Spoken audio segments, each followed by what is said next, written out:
Hello and welcome back to Nunchuck. Where today I'll be giving you a few tips on performing a strike and tuck with wooden nunchucks.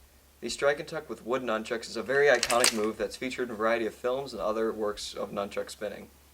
First of all, to perform a strike and tuck, start out by holding onto your nunchuck in a front grip so that if you stick out your thumb, you're holding onto the chain part of the nunchuck. Then put the other end of the nunchuck that's hanging freely underneath your arm and clamp down on it so that it stays there. So with your nunchuck being held onto in a front grip and the other nunchuck under your arm, you're in the starting position for the strike and tuck. From here, begin to pull the nunchuck that is underneath your arm out from underneath your arm using the nunchuck that you're holding onto so that it can begin to spin freely.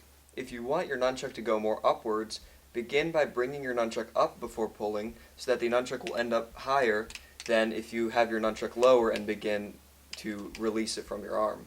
Once your nunchuck is being released, allow it to perform one rotation before bringing it back underneath your arm.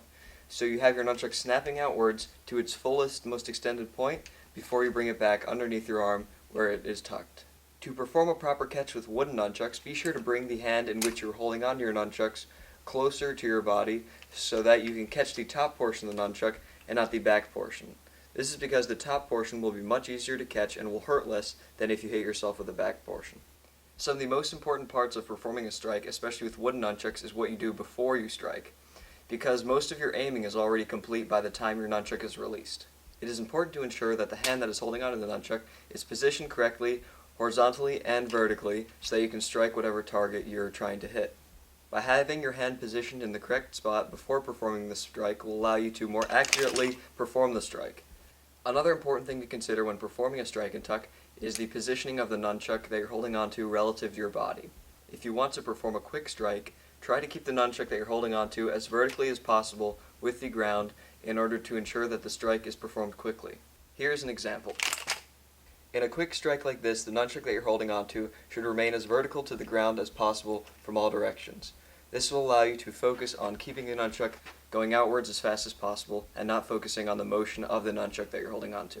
However, if you want to get more power out of your strike and tuck, you should move your nunchuck to be more horizontal with the ground so that you are able to keep the momentum going and have your nunchuck spinning smoother. So from the side, if you start by positioning the nunchuck that you're holding onto more parallel to the ground, you will be able to pull the nunchuck out and perform a much larger radius strike before bringing it back. This will allow you to have a larger run-up and have more speed and power with your nunchuck strike. Here's an example of this form of strike. The changes to these two types of strikes are very subtle, but they will allow you to have significantly different levels of power and speed while performing your strike and tuck. The difference between these two types of strikes is that the fast version is more of a flick that allows your nunchuck to reach its target very quickly, while the slower version has more of a run-up, but gives the nunchuck more speed as it comes around and is able to hit its target. So from the side you can see that the fast version is more of a flick and back, while the extended and more powerful version is more of a glide as it performs its rotation before you bring it back. A few tips considering the tuck portion: be sure that when you catch your nunchuck, it is higher up so that you're not catching your nunchuck down here where you have little control over your nunchuck and its positioning. However, be sure that you catch the nunchuck when it feels right and you have a lot of control over where it's positioned. So I hope that you found these few tips useful on how to improve your strike and tucks, and especially how to perform strike and tucks with wooden nunchucks. If you liked this video, don't forget to like and subscribe for more tutorials coming in the future, and go check out some of the other various nunchuck related tutorials that I have on my channel.